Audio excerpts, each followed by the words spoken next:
رب العالمين صلی اللہ علی سیدنا محمد وآلہ الطاہرین اللہم صلی علی محمد وآل محمد اما بعد گفتگو ہمارے کتاب عقل و جہل میں اور حدیث نمبر 29 میں ہم پہنچے گئے.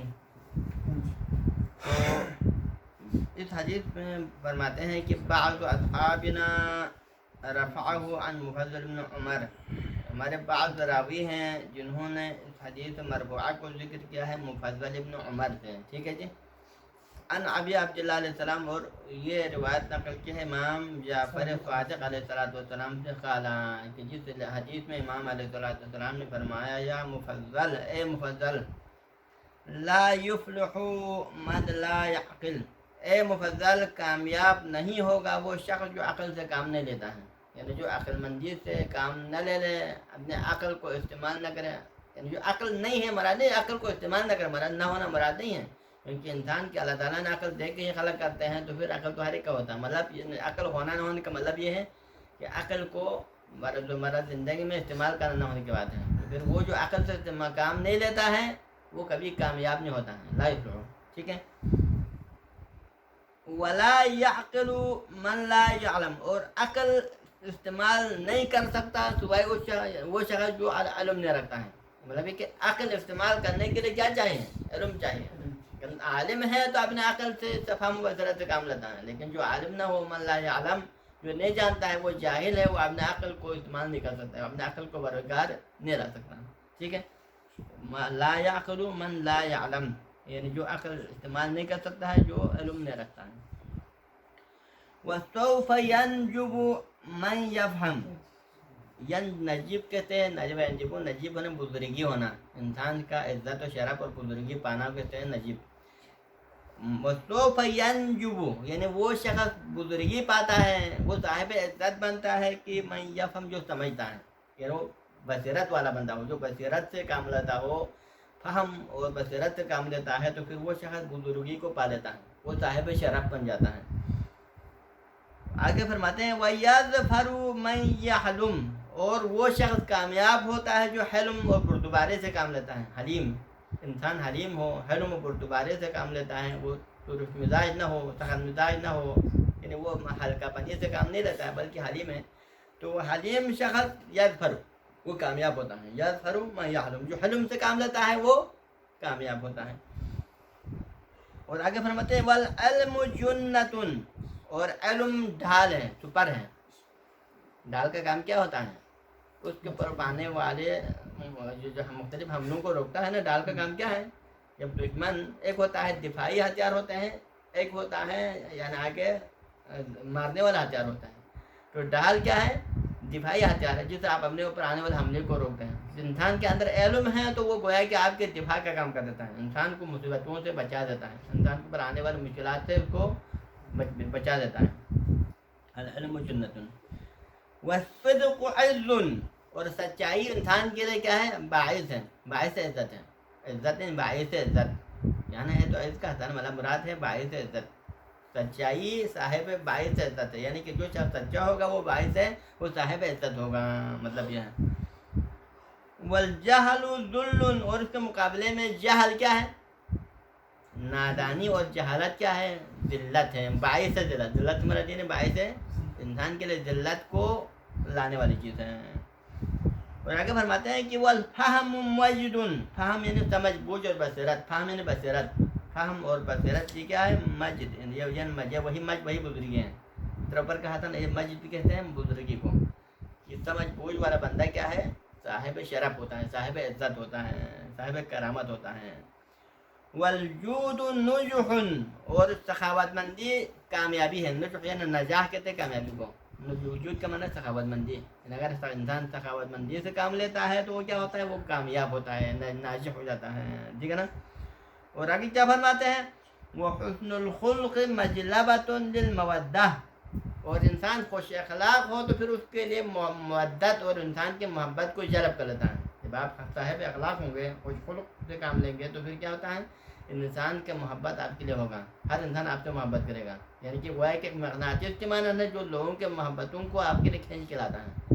سب لوگ آپ سے محبت کرتے ہیں, سب لوگ آپ کو چاہتے ہیں, سب لوگ آپ کو سب مطلب ہمدردی کر لیتے ہیں. یہ کیا ہے؟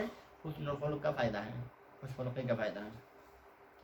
اور آگے فرماتے ہیں کہ والعالم بزمانہ لا تہجم علیہ اللوابط، اور وہ شخص جو زمانہ شناس ہو، جو اپنے زمانے کے کو صحیح طرح جانتا ہو، زمانے کے حالات کو، یعنی ایک شخص عالم یا بالبدگر کہنا کیا چاہتے ہیں، ایک شخص عالم ہو اور صاحب بصیرت بھی ہو، اور اپنے وقت کے حالات کو صحیح طرح جانتا ہے کہ کہاں پر کیا ہو، کون حق ہے کون باطل ہے. تو یہ جو اپنے زمانے کو جاننے والا جو شخص ہے، جو زمانہ شناس ہے، لا تحجم علیہ اللوابط، اس کے اوپر لوابط کا حملہ نہیں ہوتا. لوابط کا معنی ہوتا ہے وہ چیز ہے جو آپس میں مخلوط ہونے والی چیز ہے. بس اوقات آپ کے لیے حق و باطل آپس میں مخلوط ہو جاتا ہے، اشتباہ ہو جاتا ہے. تو وہ شخص جو زمانہ شناس ہو، وہ چیزوں کے سمجھ بوجھ میں کیا ہوتا ہے، وہ اختلاط اور جو ہے اشتباہ کا شکار نہیں ہوتا ہے، بلکہ حق کو حق کی شکل میں دیکھتا ہے، باطل کو باطل.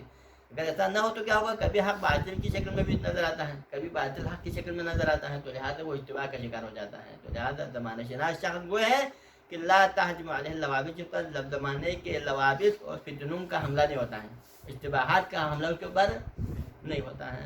ہاں جی. اور اس کے بعد فرماتے ہیں والحزم مساعد الظن، اور دور رسی کیا ہے، مساعد الظن یہ بدگمانی ہے. یہ مطلب یہ میرے ذہن میں وضاحت تو بن جائے، لیکن ترجمہ یہ ہے کہ جو دور رس ہوگا، یعنی دور کی چیزوں کو دیکھتے رہیں. ہے تو ایک ہوتا ہے دور رسی اور دور اندیشی، ایک صفات نیک ہے. ایک دور اندیشی صفات نیک ہوتے ہیں، نیک کو کہا جاتا ہے. لیکن یہاں پر یہ جو ہے دور اندیشی جو کہا ہے حزم مراد، وہ نیک صفات نہیں بلکہ بری صفات ہے. کہ آپ مثال کے طور پر یعنی کسی چیز کو دور تک ٹالتے رہنا، یہ ہو سکتا ہے. تو یہ کیا ہے، مساعد الظن، یہ بدگمانی ہے. دور اندیشی یہاں پر ترجمہ لکھا ہے کہ دور اندیشی بدگمانی ہے، یہ ٹھیک ہے جی. اور اس کے بعد آگے فرماتے ہیں وَبَيْنَ الْمَرْءِ وَالْحِكْمَةِ نِعْمَةٌ العالم، یعنی انسان اور اس کے حکمت کے درمیان بہت بڑی نعمت ہے. انسان اور اس کے حکمت کے درمیان بہت بڑی نعمت ہے. اور وہ نعمت کیا ہے، عالم ہے. عالم ان کے درمیان میں ایک بہت بڑی نعمت ہے. جب انسان کے درمیان عالم ہوگا تو عالم ہی کے ذریعے سے انسان صاحب حکمت بن سکتا ہے. عالم کے ذریعے سے انسان کے اندر حکمت کا مادہ آ جاتا ہے. والجاہل شقی بینہما، لیکن جاہل ان کے درمیان میں کیا ہے، شقی ہے. جی، یعنی حکمت اور انسان کے درمیان میں ایک شقی چیز ہے جو انسان کو حکمت سے کیا کرتا ہے، دور کر دیتا ہے. اور آگے فرماتے ہیں کہ واللہ ولی من عرفہ، اللہ اس شخص کے ساتھ دوست رکھتا ہے جو اس کو پہچانتا ہے. اللہ اس شخص کا ولی اور سرپرست اور دوست ہے جو اس کو پہچانتا ہے، جو اس کی معرفت رکھتا ہے.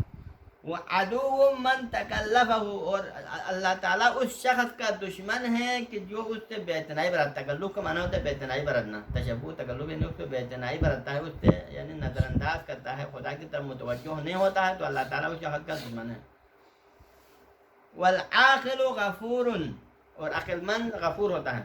جو شخص عقل مند ہوتا ہے وہ دوسروں کے غلطیوں کو کیا کرتا ہے، عفو درگزر کرتا ہے، اس کو معاف کر دیتا ہے، اس کی مغفرت کر دیتا ہے.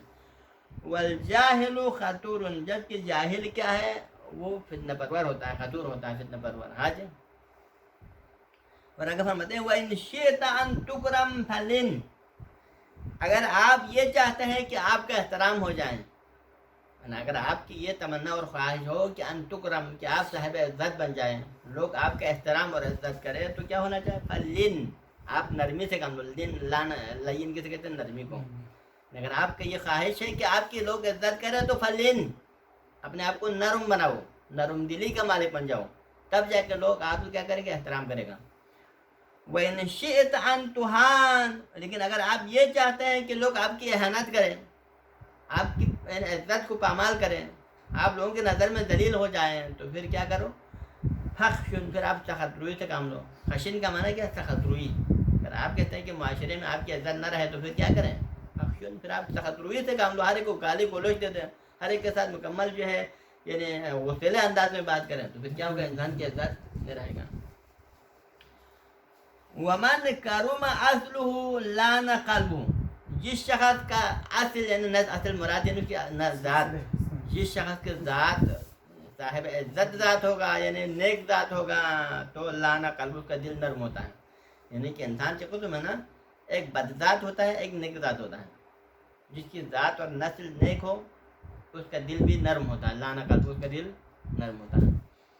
ومن خشن عنصره، لیکن جس شخص کا عنصر اس کا ذات، عنصر ہے اس کی ذات، اس شخص کی ذات اگر غلط ہو، بد ذات ہو، جس کو ہم کہا جاتا ہے نا بد ذات، اگر کوئی بد ذات اور نسل بد نسل سے تعلق رکھنے والا بندہ ہے تو پھر غلوظ کبد، اس کا دل کیا ہوتا ہے؟ سخت ہوتا ہے. کبد معنی ہم دل کے معنی میں ہے تو کبد وہ کہتے ہیں، یعنی جس کہتے ہیں جگر کو کہتے ہیں، لیکن یہاں مراد دل ہے. جس شخص کا جو ہے عنصر بد ذات ہوگا وہ سخت دل کا مالک ہوتا ہے، شقاوت قلبی کا حامل ہوتا ہے. ومن فرط تورط، اور جو شخص افراط و تفرید سے کام لیتا ہے، فرط کا معنی افراط بھی ہوتا ہے، تفرید بھی ہو سکتا ہے. فرط جو فرط و تفرید، تفرید کا معنی یعنی اعتدال سے ہٹ جاتا ہے، اعتدال سے نہیں رہتا ہے، اعتدال سے گر جاتا ہے، تو پھر وہ کیا ہو جاتا ہے؟ تورط، وہ تورط کا شکار ہوتا ہے. وہ کیا ہوتا ہے؟ تورط کا معنی ہے وہ زمین پہ گر جاتا ہے، یعنی اوپر ایک بلندی پہ تھا پہلے، لیکن جب آپ نے اعتدال سے ہٹ کے کام کیا تو پھر وہ نیچے پستی میں گر جاتا ہے. تورط کا معنی ہی ہوتا ہے. ومن خاف العاقبۃ تثبت عن التوغل فيما لا يعلم، اور جو شخص اپنے عاقبت سے ڈرنے والا ہو، اپنے انجام سے اور عاقبت سے ڈرنے والا شخص ہو تو پھر کیا کہتا ہے؟ تثبت عن التوغل فيما لا يعلم، تو پھر ایسی چیزوں میں پڑھنے سے اپنے آپ کو بچا کے رکھتا ہے کہ جس کے بارے میں آپ نہیں جانتے ہیں. یعنی کہ ایسی چیز جس کے انجام کا پتہ نہ ہو، جس کے بارے میں آپ کو پتہ ہو نہ ہو کہ اس کا کیا ہوگا، انجام کیا ہوگا، اس میں مجھے فائدہ ملے گا، نقصان ملے گا، اس میں خیر ہے یا شر ہے. تو جس چیز کے بارے میں آپ کو پتہ نہیں ہے اس نہ جاننے والے چیزوں میں پڑھنے سے اپنے آپ کو کیا کرتا ہے؟ بچا کے رکھتا ہے. تو یہ بندہ وہ ہے جو اپنے عاقبت کے بارے میں خوف رکھتا ہے. ٹھیک ہے نا؟ ومن حجم على امر بغیر علم، اور اگر کسی امر میں ہجوم میں حملہ کرتا ہے، کسی معاملے میں وہ پڑ جاتا ہے، اس میں اچھل جاتا ہے. ہم مراد حجمہ میں حملہ ہجوم حملہ کر جاتے ہیں، ہمارا یہاں کا معنی ہے حجامت مراد یعنی اس میں پڑ جانا. ایسی چیز میں انسان پڑ جائے جس کے بارے میں آپ کو پتہ نہ ہو، آپ کو پتہ نہیں ہے کہ اچھا ہے یا برا ہے، جس سے یہ ہونا چاہیے یا نہیں ہونا چاہیے، تو نہ جاننے والے چیز میں اگر ہجوم کر جاتا ہے، حملہ کرتا ہے، اس میں پڑ جاتا ہے، تو پھر جدع انف نفسه، تو کوئی اس نے اپنے ناک کاٹ دیا، اپنے ناک کاٹ یعنی اپنے عزت کو پامال کیا. ناک کاٹنے کا یہ کہا تھا، یہ کنایا ہے. جدع انفی کا معنی ہوتا ہے یعنی اپنے آپ کو ذلیل کرنا، اپنے آپ کو یعنی عزت نفس کو ختم کرنا ہوتا ہے. کہ اگر کوئی نہ جاننے والی چیز میں اگر انسان پڑ جاتا ہے تو پھر اپنے آپ کو ذلیل کرتا ہے. ٹھیک ہے نا؟ اپنے ناک کو کٹا دیتا ہے. ومن لم يعلم لم يفهم، اور وہ شخص جو نہیں جانتا ہے وہ نہیں سمجھتا ہے، یعنی بصیرت بھی نہیں رکھتا ہے. یعنی اس کے بعد علم نہ ہو وہ بصیرت بھی نہیں رکھتا ہے. بصیرت علم کا فرق، اگر علم ہو تو بصیر ہوتا ہے، علم نہ ہو تو صاحب بصیرت بھی نہیں ہوتا. ومن لم يفهم لم يسلم، اور جو بصیرت کا حامل نہ ہو، جو صاحب بصیرت نہ ہو، جس کے ہاں بصیرت کی کمی ہو، وہ جو ہے وہ سالم بھی نہیں رہتا ہے، وہ کسی نہ کسی دن مصیبت میں پڑ جاتا ہے، مشکل کے لیے مشکلات آ جاتا ہے. ومن لم يسلم لم يكرم، اور جو سلامت نہ رہے، سالم نہ رہے، وہ اس کا احترام بھی نہیں رہتا ہے، اس صاحب عزت بھی نہیں رہتا. ومن لم يكرم يهزم، اور جو اس کا احترام نہ ہو وہ کیا ہو جاتا ہے؟ یہزم میں وہ تباہ و برباد ہو. یہزم کا معنی ہے وہ تباہ ہو جاتا ہے. جس کا معاشرے میں عزت نہ ہو وہ جو ہے لم یہزم لا یکرم یہزم، تباہ ہو جاتا ہے، وہ برباد ہو جاتا ہے. ومن یہزم کان الوم، اور وہ اگر یعنی وہ خوردہ اور برباد ہو جاتا ہے تو پھر وہ صاحب سب کی نظر میں کیا ہے؟ صاحب ملامت. الوم تو مراد سب کی نظر میں کیا ہے؟ یہ بندہ صاحب ملامت ہو جاتا ہے. ومن کان ذالک، اور اگر کوئی صاحب ملامت ہو جاتا ہے کسی معاشرے میں، سب کے نظر میں ملامت کا جو مالک بنتا ہو، تو پھر کان احرا یندم، تو پھر قریب ہو سکتا ہے کہ وہ پشیمان ہو جائے. حاجن زیادہ تر اس کے پشیمان ہونے کا چانس زیادہ ہوتا ہے، یہ مطلب ہے کہ زیادہ پشیمانی کا سامنا کرنا پڑ جاتا ہے. ٹھیک ہے نا؟ صلی اللہ علیہ سیدنا محمد و آلہ بیتہ الطیبین الطاہرین.